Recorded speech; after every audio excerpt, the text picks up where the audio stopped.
সুযোগ থাকতো তাহলে আমি সমগ্র চট্টগ্রামের এই জেনজি বলো অথবা এই 16-17 বছর বয়স থেকে 32-35 বছরের এই মানুষগুলোকে, ছেলে মেয়ে ধর্ম বর্ণ নির্বিশেষে যারাই বাংলাদেশি, তাদেরকে এখানে আমি নিয়ে আসতাম। ঠিক আছে, তো সেটা আমার কাছে বেশি ভালো। একটা হলো আমরা যেটা সম্পর্কে জানি না, আমরা সবসময় ভাবি যে রাজনীতিবিদ রাষ্ট্রনায়কেরা দুর্নীতি করে। কেননা তোমরা যে বয়স থেকে, তোমরা যখন থেকে তোমাদের চিন্তা বুদ্ধি বিবেচনা হয়েছে, আমি জানি আমরা সবাই খুব যে তার সম্পর্কে একটু বেশি করে জানা। কি বলো? হ্যাঁ, পরের মানুষগুলো ওরা একটু আগ্রহ কলেজ ইউনিভার্সিটি।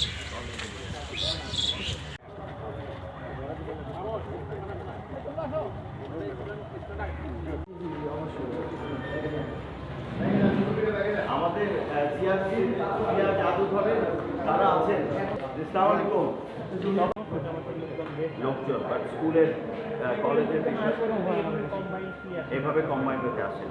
আচ্ছা, আমি আবার যারা আসতে চেয়েছেন তাদেরকে এনেছি। আমি কাউকে বলিনি যে তাদের দলীয় হতে হবে, তাদের ওটা হতে হবে, আসতেই হবে। আমি বলেছি আমাদের কিছু মানুষকে যারা স্কুল কলেজ মাদ্রাসার আলাপ করবার পরে তারা স্বপ্ননোদিত হয়ে আমাদের স্বতঃস্ফূর্তভাবে আসতে চায়, তাদেরকে নিয়ে আসবেন।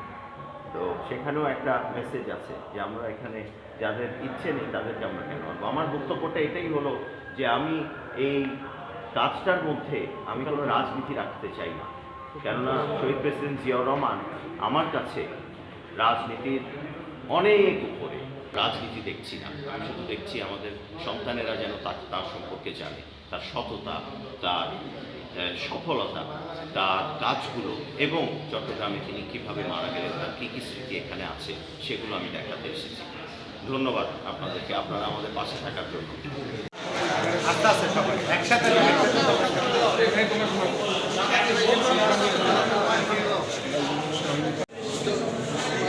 এখান থেকে শুরু করি। এখানে রহমান গ্রামের বাড়ি বাগবাড়ি স্কুলে, যে স্কুলে লেখাপড়া করেছিলেন, সেই স্কুলের যে একজন শ্রদ্ধেয় স্কুল শিক্ষক, শিক্ষকরা আমাদের সবার জন্য শ্রদ্ধেয়, সুতরাং ওনারও শ্রদ্ধার আমার জন্য অভিজ্ঞতা। আর এখানে আছে আমাদের তারেক রহমান আছেন, আমার নানা হাতে একটা ছবি।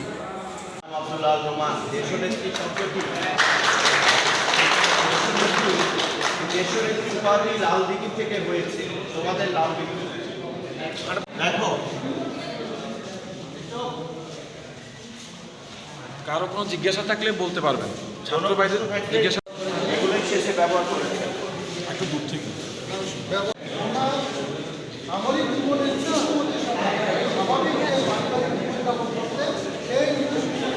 তিনি যদি বেঁচে থাকতেন আজকে তার বয়স হতো 89।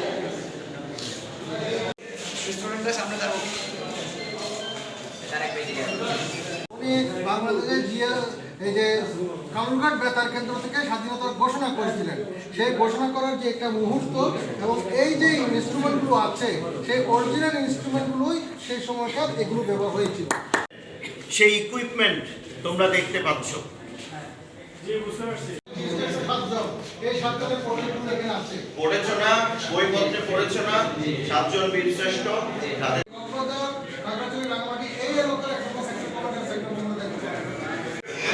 মুক্তিযুদ্ধের সেক্টর কমান্ডার ও commander in chief colonel MAG Osmani.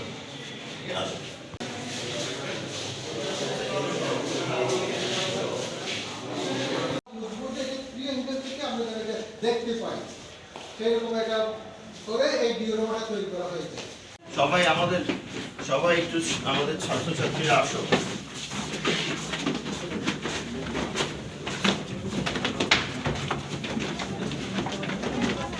দেখেন তাহলে ইতিহাসটা লিখে নেবেন।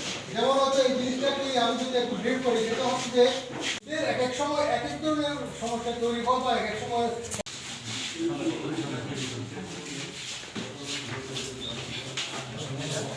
ব্যবহার করেছিলেন। আর এখানে আছে সামরিক পোশাকের সাথে ক্যাপ আছে, ব্যাট আছে, ওখানে আর্মি ব্যাচ আছে, এগুলো ওনার নিজের ব্যবহার করা। আর্টিলারি কোর্স থেকে এগুলো একটা উপহার দিয়েছিল। বিএমসি প্রতিষ্ঠা করেছিলেন। তো প্রতিষ্ঠার পরবর্তীতে ওনার যে পার্টি অফিস ছিল সেই অফিসে এই জিনিসগুলো থাকতো। তোমাদেরকে এই 19 দফার প্রথম দফা আমি তোমাদেরকে একটু পড়াতে চাই, পড়ো। জর্জরে সর্বতোভাবে দেশের স্বাধীনতা, অখণ্ডতা ও সার্বভৌমত্ব রক্ষা, সেজন্য আমি তোমাদের এই 1 নম্বরটা পড়ালাম।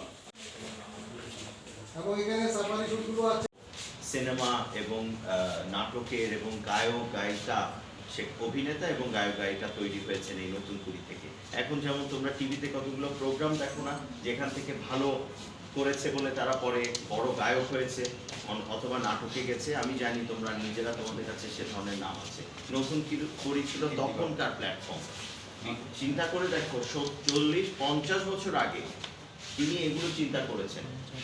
চাষ করা যায় না, সেখানেও পানি দিয়ে আমরা চাষ করতে পারবো এবং আমাদের যে বেশি পরিমাণ খাদ্যশস্য উৎপাদন হবে সেগুলোকে আমাদের যে খাদ্য সমস্যা সেটা আমরা মেটাতে পারবো। সেই চিন্তা শক্তিতে কয়শো খাল খনন হয়েছিল কেউ জানে? আপনি আপনারা? হ্যাঁ, আমি কালকে পড়েছি 1400। এটা আমি বেশি তো